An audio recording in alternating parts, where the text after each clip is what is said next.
welcome back to Big Bris TV. I decided to make this video on Meermin, specifically on their suede tassel loafers, because I searched, and while there are many videos out there covering Meermin shoes, I didn't find the specific information that I needed. So I went down to the New York City store in the Soho section of Manhattan, 123 Mercer Street, and I ended up walking out with a pair. I had these Ralph Lauren Red Suede Tassel and Snuff Suede by Crockett and Jones. The Crockett and Jones variant is the Cavendish, and they retail for $690. But that's the bench grade. These for Ralph Lauren were made to hand grade specs, which means originally the soles were, the Welt was closed channel, and hand grades Crockett and Jones are around between $960 and over $1,000. And so this is the Snuff Suede variant, and you can see these are the Ralph Lauren shoe trees. These are the Edward Green 888 last. I've had these for almost 15 years now, and from driving, this is just bald. And there's no coming back. So I found myself looking at Meermin, and like I said, I've known about this brand for a few years now, but none of my questions were answered. So I went down to the store and I came out with a pair. Now it comes in this sturdy shopping bag they gave me. Really nice. The box, I think that good attention to detail when it comes to the shoe box tells you a lot about the brand. And so you get, this is the Rapello, dark brown suede, single leather sole on the Ron Last, in size 11.5E.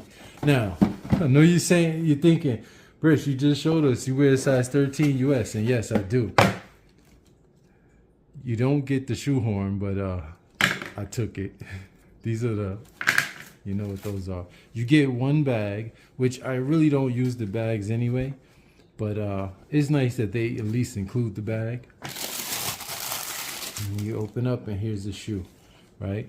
So I'm not going to go into too much detail, but I will compare them to $1,000 shoe, right? So you get this one for $195, and this Rapello suede is really nice.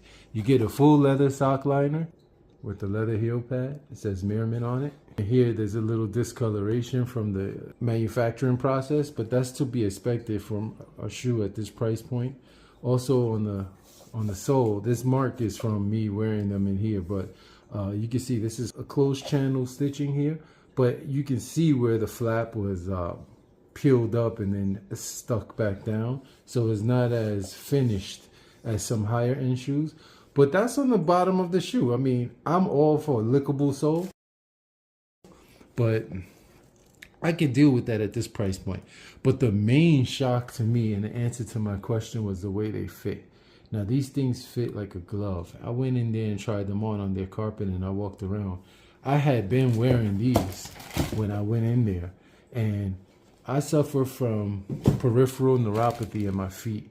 And so, for those who don't know about that condition, it's like walking on hot pins and needles 24/7. You know, any little thing that touches my foot, it hurts.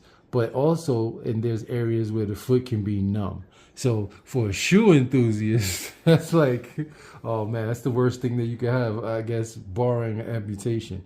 But I'm just looking at the finishing on these, and you get that flat finish. It actually has the top and bottom lip on the edge here, and then it goes to a rounded profile right here on the waist. And then I noticed on the welt stitching, this is a 270 stitch welt, but the stitching goes all the way back to mid heel, right? Usually the stitching will stop right around the breast. This stitching goes beyond that, and so it leads me to believe that it might be related to how they have the shank in here, similar to how the TLB, the shank goes well under the heel. That might be the case here. I don't know for sure. And then this rubber stack on the heel, you see how thick that is. You have your leather insert on the top lip here, but you got a good maybe 3 millimeters of rubber under that, and so that's gonna be long lasting as far as the wear. And then you have your traditional stacked leather heel there, which is finished really nice, very similar to a higher end hand grade level shoe. So the sales associate told me that sometimes people usually they recommend them to size down. I went in and asked, hey, show me any tassel loafer that you have in a UK 12. And he says, okay, I'll check to see if we have any. And he came out with this. We have 11 and a half. And I said, well, let's try it on anyway. Tried it on. Perfect. Hear that whoosh? That's a good fit. So I'm not going to get into stitches per inch or any of that, but the construction of these seem really good. I mean, it's not going to be finished as, you know, a $1,200 shoe, even a $500 shoe, but I would say that these are punching well above their weight. It's a really nice shoe. You can see some of the finishing here. It's a little ragged, but that's neither here nor there, right? That'll wear down. And they have a really nice shape on them also. Meermin, Crockett and Jones.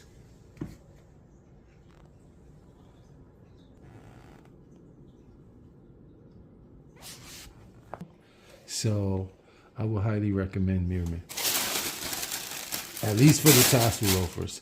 Hey, one thing that I find interesting is that I cannot get shoe trees down in here. So I have this pair of shoe trees and these are just, you know, for the toe area. So if I were to put these down in here, I can't even get this in all the way. Okay, I got it in, but here's what I'm afraid of.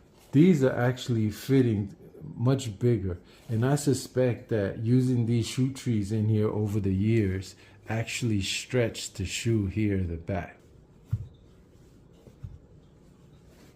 Obviously they stretch, right? It lines up pretty good, so maybe I should have used the other shoe trees. This is the Edward Green 82 last shoe tree. As you can see, this is also Ralph Lauren. This is when Ralph Lauren was having some of their higher end shoes made in England. They were having them made by companies like Crockett and Jones and Edward Green.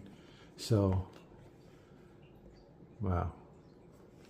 It's a nice fit in there. But I don't want to stretch them out, so. And on the subject of shoe trees, guys, if you don't use a shoe tree, right? The creases and wrinkles that develop in your shoe, the moisture from your foot when your foot perspires, right? Shoes bend like this. You take the shoe off, you throw it down. It's going to dry however it sits when you take it off. So when you put that shoe tree in, it stretches the shoe back out. When the shoe dries, the shoe will dry back in its original form. And so if you can, if the manufacturer offers lasted shoe trees, those are absolutely the best because that's going to give you the most life out of your shoe.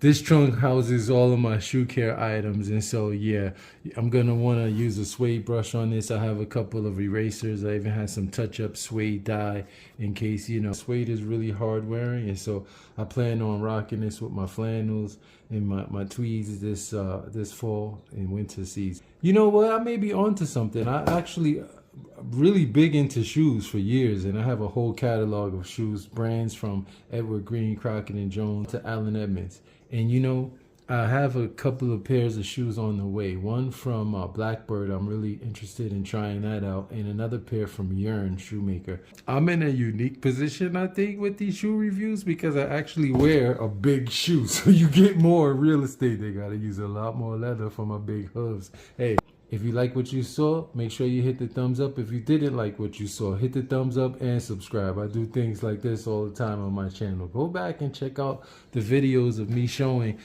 some of the other shoes and the outfits, how I wear them, and let me know what you think. Everybody stay well, and I'll catch you on the next one.